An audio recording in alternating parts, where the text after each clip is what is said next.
Ito po ang ating Akiba 2-in-1 crib and playpen.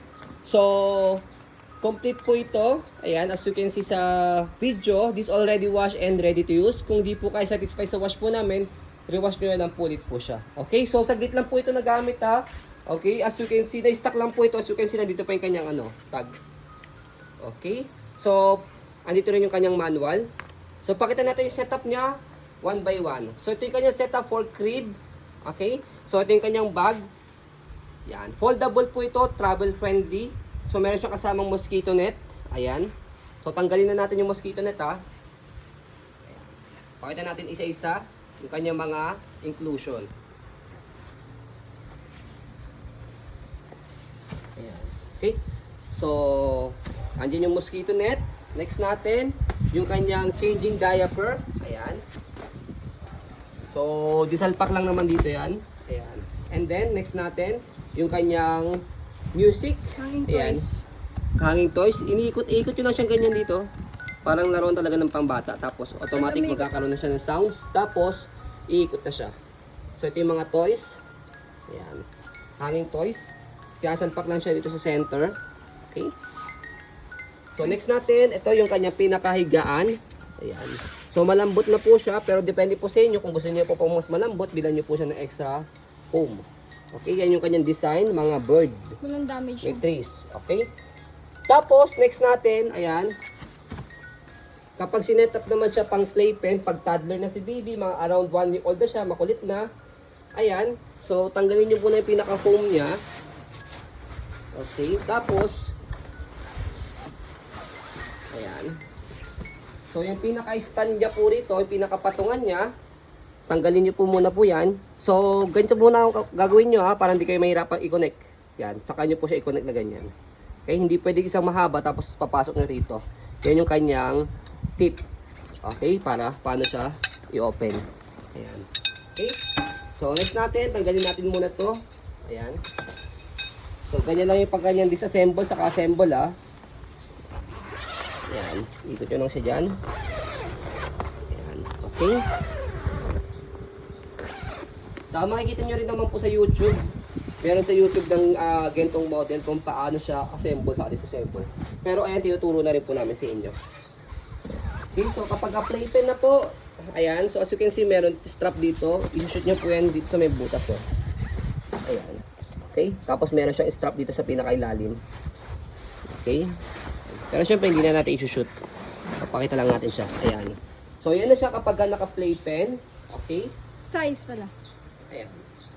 Tapos, sa kabila, pwede siyang i-open. Ayan, meron siyang zipper dito. Ayan, pwede siyang i-open dyan. Tapos, sa kabilang side naman, meron siyang pocket. Ayan. Okay, so pakita mo muna yung body frame niya bago natin sukatan. Hindi pa naninilaw yun. Like nyo po. Like nyo.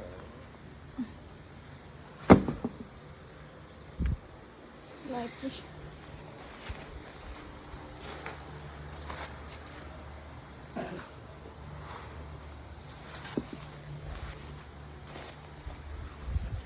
Okay? And then yung kanya sukat, ayan, sa labas na po ito, sige. Sa labas na natin para masukat po sa inyong bahay. Ayan. Sa labas, 119. Sa dulo-dulo po yan ha, 119 cm. And then yung kanyang lapad, yan, 68 cm. Yung pinakataas niya, yan, 79 cm. Okay, ayan. Tapos yung pinaka playpen style niya, sa pinakababa, pakita natin siya.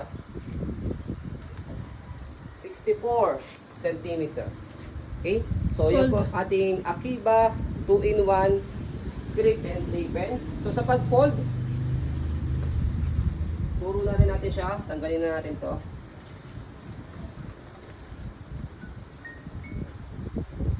Okay?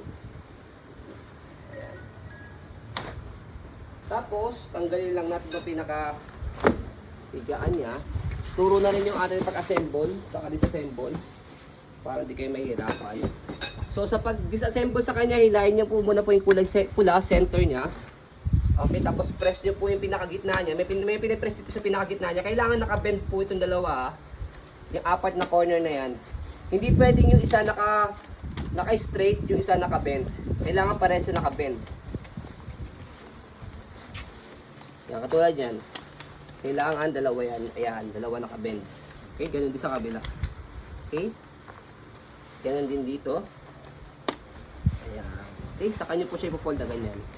Okay? Tapos, itong pinaka-foam niya, ipapaikot nyo po dito. Go at umaambo na. Okay? And then next natin, kapag naman po siya ibubuka, una naman po yung pinaka-center niya. Bababa nyo po siya. Okay? Straight, ito muna pala. I forgot. Straight nyo muna siya, okay? Yan.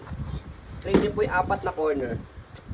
Okay? Tapos huli po yung pinaka-gitna na ibababa. Kanina nauna siya sa pag-fold, sa pag-open naman po, huli naman siya. Ayan. Don't forget na naka-straight yung apat na corner na yan, ha? Wala dapat naka-bend na isa. Tapos baba nyo po ito. Ayan. Okay? So marami kasi nalilito sa pag-assemble ng ganitong plate pen.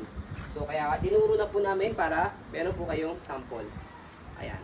Okay, so ayan po, as you can see, very details po kami sa pong pag-video. Kasi amin siya policy. So refund no exchange, what you see is what you get. So yun po, maraming salamat. Have a nice day and God bless po.